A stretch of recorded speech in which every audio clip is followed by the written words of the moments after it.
तो प्यारे बच्चों, आज की वीडियो हम लेखन कौशल करेंगे। लेखन कौशल अर्थात बेटा भाषा का अंतिम कौशल माना जाता है, जिसको लिखना या लेखन कौशल भी कहा जाता है।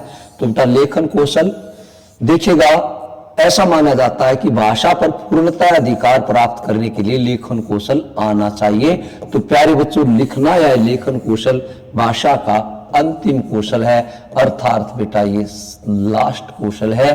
तो देखते हैं लेखन कौशल या लिखना कौशल क्या है, इसके अर्थ को जानेंगे और इस वीडियो में इसके महत्व पर चर्चा करेंगे। तो प्यारे बच्चों देखते हैं एक बार लेखन कौशल क्या है जरा। चलिए, लेखन कौशल या लिखना कौशल, लेखन कौशल भाषा का चौथा एवं अंतिम कौशल है। बेटा भाषा के 4 कौशल हैं। यह अभिव्यक्तात्मक कौशल है। इससे बच्चा अभिव्यक्त करता है, अर्थात प्रेजेंट करता है जो उसको आता है, जो नॉलेज, जो ज्ञान उसके अंदर है। तो बेटा 2 कौशल ऐसे हैं जिनसे बच्चा अभिव्यक्त करता है। बेटा पहला है बोलना कौशल, जिसे अभिव्यक्त करता है, और दूसरा है लेखन कौशल। तो दूसरा और जो चौथे नंबर का कौशल भाषा का, वे दोनों अभिव्यक्तात्मक कौशल हैं। भाई इसमें मस्तिष्क और हाथ के बीच संतुलन रहता है।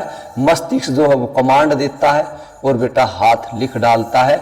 तो ये बेटा मस्तिष्क और हाथ के बीच संतुलन किस कौशल में रहता है, आया हुआ प्रश्न है सीटेट का। तो बेटा जो लेखन कौशल है उसमें मस्तिष्क और हाथ के बीच संतुलन कह सकते हैं आप, इंग्लिश में बैलेंस शब्द आ जाएगा, वो रहता है।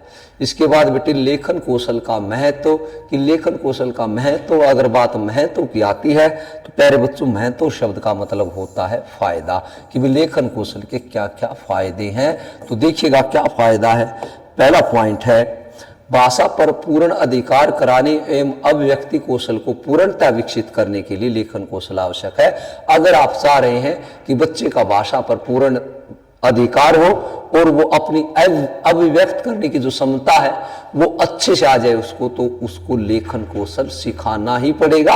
लेखन कौशल के बगैर ये असंभव है। कई बार क्या होता है, हमारी वाणी पर क्षेत्रीय प्रभाव होता है और जब हम उसको बोलते हैं कुछ शब्दों को या पढ़ते हैं तो हम थोड़ा उसमें दिक्कत आ जाती है। तो वहां पर फिर लिख के बताते हैं कि भी ये बताइए, तो सामने वाला बड़े आराम से समझ जाता। कई बार बच्चे सुनाने में, बोलने में या पढ़ने में बेटा घबराहट महसूस करते हैं, तो लिख कर वो अपने विचारों को अच्छे से अभिव्यक्त कर देते हैं। इसीलिए भाषा पर पूर्णतः अधिकार प्राप्त करने के लिए लेखन कौशल को आवश्यक माना जाता है। आगे बढ़ते हैं बेटे, अपनी सभ्यता एवं संस्कृति को एक पीढ़ी से दूसरी पीढ़ी में पहुंचाने के लिए। देखिएगा बेटा, हमारी जो सभ्यता है, हमारी जो संस्कृति अर्थात जो हमें हमारे पूर्वजों से मिली है, उस सभ्यता और संस्कृति को एक जनरेशन से, एक पीढ़ी से, एक जो जनरेशन है, एक जनरेशन से बेटा दूसरी जनरेशन में पहुंचाने में मदद मिलती है। क्योंकि ना हमने कृष्ण जी को देखा, ना राम जी को, ना शिव जी को, ना हनुमान जी को, लेकिन फिर भी हम उनके रूप की, उनके गुणगान के, उनकी महानता के हम सारे नहीं तो लगभग हम उनके किस्से बता देते हैं। क्योंकि पीढ़ी दर पीढ़ी चलता आया है। क्योंकि लिखने के बाद कोई भी चीज जो उसमें स्थायी तब आ जाता है। तो बेटा हमारा जो ज्ञान है, जो नॉलेज है, उसको एक पीढ़ी से दूसरी पीढ़ी में पहुंचाने का काम लेखन कौशल का ही है। तो आगे बढ़ते हैं बेटे, अगला क्या महत्व है। लेखन कौशल से भाषा में एक रूपता आती है। देखिएगा बेटा, हिंदी विस्तृत क्षेत्र पर बोली जाती है। इतने विस्तृत क्षेत्र पर बोली जाने के कारण इसके लेखन कौशल में दोहरापन आ गया था, अर्थात वर्णों को अलग अलग लिखने लग गए थे। अब पता चला कि भी कुछ समय ऐसा आएगा कि भाषा का जो लिखित रूप वो बदल जाएगा, अर्थात जो ध्वनि चिन्ह है, जो लिपि चिन्ह है वो बदल जाएंगे। तो उसमें एक रूपता चाहिए। जैसे देखिएगा, कै को ऐसे भी लिखा जाता था और कुछ लोग ऐसे भी लिखते थे। अब भ ऐसे भी और बेटा भ ऐसे भी। उसके बाद प्यारे बच्चों झ ऐसे भी और झ ऐसे भी, जैसे आपने देखा होगा। तो झ ऐसे भी, इसी तरह से बेटे ध ऐसे भी और ध ऐसे भी। ये मानक रूप है, ये मानक रूप है, ये मानक रूप है, ये मानक रूप है। तो मानक रूप अर्थात जिसको सारा इंडिया मानता है, जिसको सारा देश मानता है।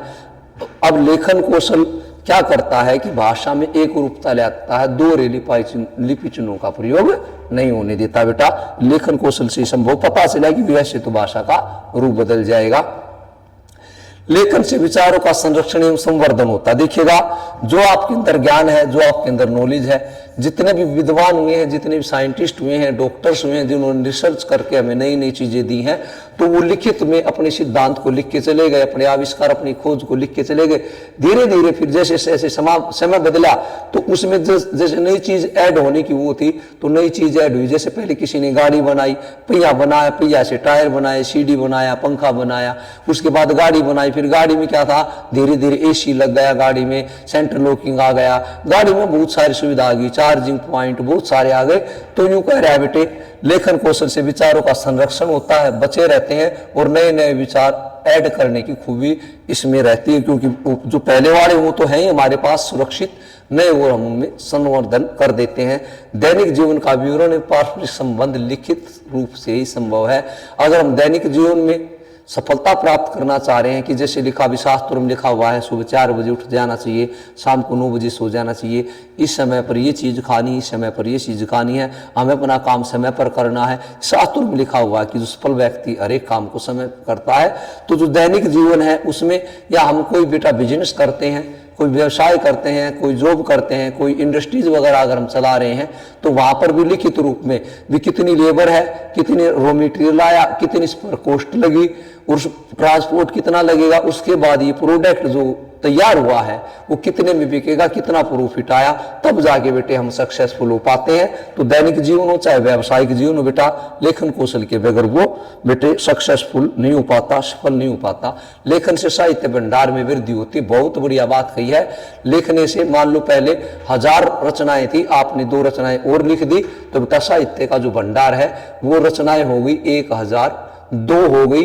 वो 1002 क्यों होगी, क्योंकि 2 हमने लिख दी बेटे। तो इस तरह से प्यारे बच्चों साहित्य भंडार में वृद्धि होती लेखन कौशल से। इसके बाद व्यावसायिक और औद्योगिक प्रगति का आधार है।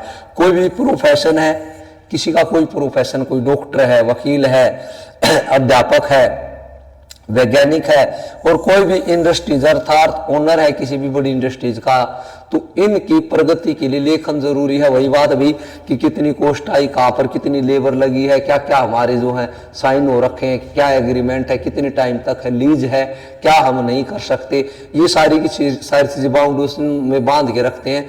व्यवसाय कोई भी है कि ये दवाई लेना है, इतने बजे लेना है, इतनी लेनी है, इतने दिन तक लेनी, इतने दिन के बाद फिर चेकअप कराना है।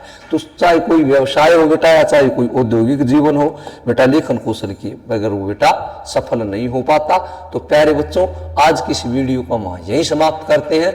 लेखन कौशल की अगली वीडियो के साथ में फिर हाजिर हूंगा। तब तक के लिए जय हिंद, जय भारत, नमस्कार, मुस्कुराते रहिए।